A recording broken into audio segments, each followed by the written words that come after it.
नमस्कार दोस्तों, मैं आपका दोस्त, आपका साथी चंद्रजीत शर्मा। इस समय एक ऐसी दुखद खबर लेके आया हूँ जो किसी भी व्यक्ति को इस वक्त झंझोड़ के रख देगी। लगातार लोग 40 दिन से एक अपने जिसको वो प्यार करते थे, जिसको वो मानते थे, जिसको लगातार वो टीवी पे देखते थे, उसके लिए दुआ कर रहे थे। हम बात कर रहे हैं राजू श्रीवास्तव की। जी हाँ, राजू श्रीवास्तव आज यानी 40 दिन की अपनी लंबी लड़ाई में अपने जीवन की यह लड़ाई हार गए हैं। लगातार 10 अगस्त से वो एम्स में भर्ती थे, उनको दिल का दौरा पड़ा था और उसके बाद वो लगातार एम्स में अपना ट्रीटमेंट ले रहे थे। हालांकि इसमें काफ़ी बार ऐसा हुआ कि उनकी कंडीशन क्रिटिकल हो गई। कई बार लोगों ने अफवाहें भी उड़ाई कि राजू श्रीवास्तव हमारे बीच नहीं रहे। बहुत बड़ी बड़ी झूठी अफवाहें फैलाई गई, मगर बार बार एम्स ने भी और उनके परिवार ने भी इसका खंडन किया कि ऐसी कोई खबर नहीं है, ऐसी कोई बात नहीं है। राजू श्रीवास्तव अभी फिलहाल स्थिर स्थिति में है और वो ठीक है। हालांकि 40 दिन में लगातार उनकी कंडीशन बार बार क्रिटिकल भी होती रही है और डॉक्टर लगातार उनको बचाने की कोशिश करते रहे हैं।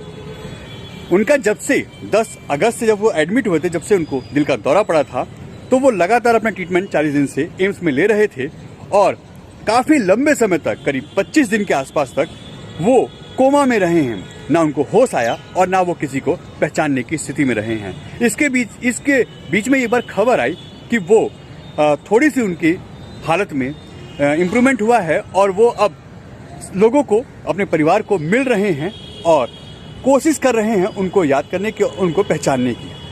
हालांकि इसकी भी खबर, यह भी एक अफवाह ही थी, क्योंकि लगातार 40 दिन से वो एडमिट थे एम्स में और कोई बड़ी इम्प्रूवमेंट या उनके स्थिति में, उनके हालत में कोई अच्छा सुधार नहीं देखा गया। मगर डॉक्टर की उम्मीद थी और वो लगातार अपनी मेहनत कर रहे थे। 40 दिन तक उन्होंने बहुत कोशिश की राजू श्रीवास्तव को ठीक करने की, उनको उनके शरीर में, उनकी स्थिति में इम्प्रूवमेंट करने की। मगर आखिर आज 21 सितंबर को उन्होंने आखिरी सांस एम्स में करीब 10:15 से 20 मिनट के आसपास ली है, क्योंकि अभी 10:30 बजे के आसपास एम्स से एक बुलेटिन जारी किया गया जहां ये घोषित कर दिया गया कि राजू श्रीवास्तव ने करीब 10:15 बजे के आसपास एम्स के, यानी दिल्ली के एम्स हॉस्पिटल में आखिरी सांस ली है और 40 दिन की लंबी लड़ाई लड़ने के बाद आखिर वो अपनी जिंदगी की यह जंग हार गए हैं।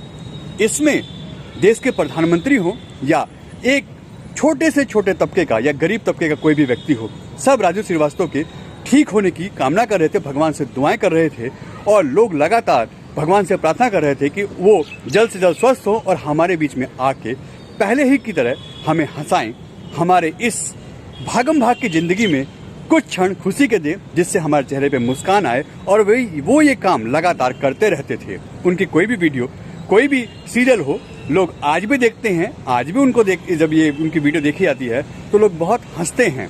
उनकी शैली ऐसी थी, उनका काम करने का तरीका ऐसा था, उनका लोगों पे व्यंग करने का तरीका ऐसा था कि कोई भी उनका बुरा नहीं मानता था। गजोधर, आपको एक जो कैरेक्टर था वो याद होगा। गजोधर उनके ही वो कैरेक्टर था जो बहुत फेमस हुआ था और गजोधर के नाम से ही वो अक्सर कोई ना कोई कॉमेडी चीजें बनाते रहते थे। मगर अब यह दुखद खबर, इसको प्रधानमंत्री नरेंद्र मोदी ने भी इसे ट्वीट किया है कि यह बहुत दुखद खबर है और इसके बाद देश के बड़े बड़े नेताओं ने, सभी सेलिब्रिटी ने और कई लोगों ने अब इस पे अपनी संवेदना व्यक्त की है कि आखिर एक देश की क्षति हुई है, एक अच्छा व्यक्ति इस दुनिया से गया है और लगातार 40 दिन की बड़ी लंबी लड़ाई में, बड़ी मशक्कत के साथ उन्होंने अपने जीवन की आखिरी लड़ाई 40 दिन तक लड़ते रहे और फाइनली आज वो अपनी जिंदगी की जंग हार गए हैं। 40 दिन की लंबी लड़ाई के बाद आज वो इस दुनिया में नहीं रहे और इसकी पुष्टि एम्स ने, यानी दिल्ली और भारत के सबसे बड़े हॉस्पिटल ने भी, जहां उनका 40 दिन से ट्रीटमेंट चल रहा था, उसकी आज उन्होंने पुष्टि कर दी है कि राजू श्रीवास्तव अब हमारे बीच में, आज करीब 10:15 बजे उन्होंने आखिरी सांस ली है और वो हमारे बीच में नहीं रहे। N Bharat TV, Delhi.